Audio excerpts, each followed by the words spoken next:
समग्र राज्य में शीतर लहरी जारी रही। विशेषकर कंधमाल जिलार आभ्यंतरण इलाकार बर्तमान हाड़भंगा शीत जारी रही लोके अस्तव्यस्त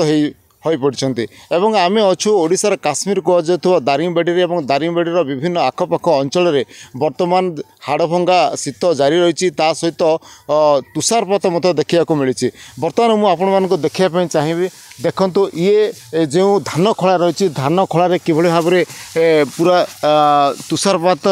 आज देखा मिली। सकाळु सकाळु कि भाव में पूरा धला चादर घोड़े है भाई धान खला उपरे रही प्रबल शीत अनुभूत होची। अंचलवासी अनेक कष्ट स्वीकार कर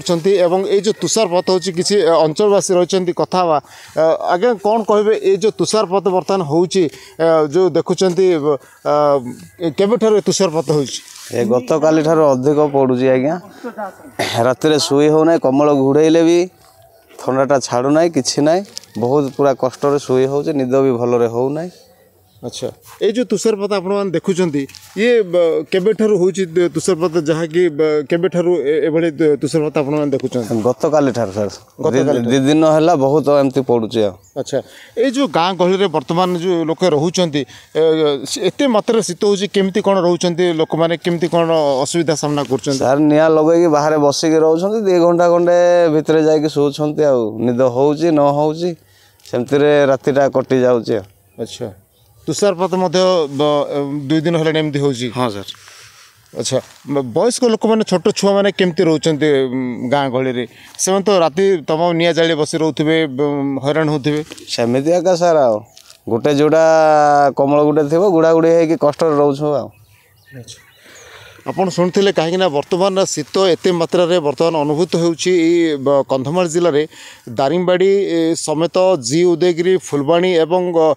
जो सब अंचल जो फोरकास्टिंग करा जाउची से अंचल तो तापमात्रा केते रही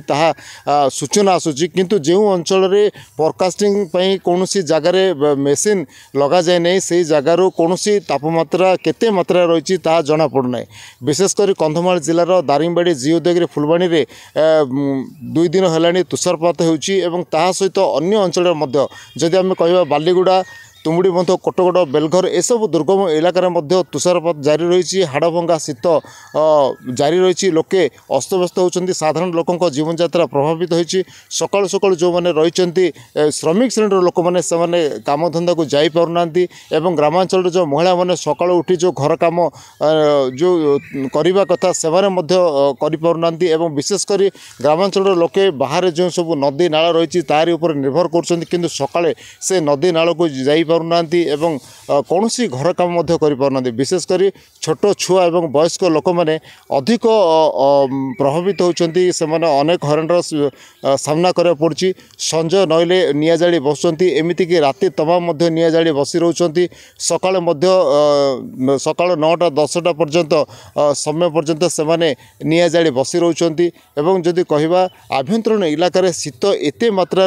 अनुभूत होचे लोके घर बाहर मुस्किल हो पड़ी खेत को जाई पारना कौन काम धंदा कर पारना सका जो स्कूल जो छात्र छात्री रही से ट्यूशन जाई पारना कौन बाइक आरोग्य से बाहर को जाई पारना कौन काम धंदे जो मैंने दूर स्थान को यात्रा कर हैरान होती। विशेषकर कंधमाल जिलार आभ्यंतरण जो सब गाँ गुड़िक रही से गाँ गुड़िक लोके आउट पाउट होती थंडा एत मात्रा बढ़ी जे घर कम करने चाष क्षेत्र कम करवा से मुस्किल हो पड़ी एवं विशेषकर जो मैंने रही गरीब श्रेणी लोके से पाखे पर्याप्त गरम पोशाक किंबा कम्बल नथिबा जोगु से अधिक प्रभावित होती।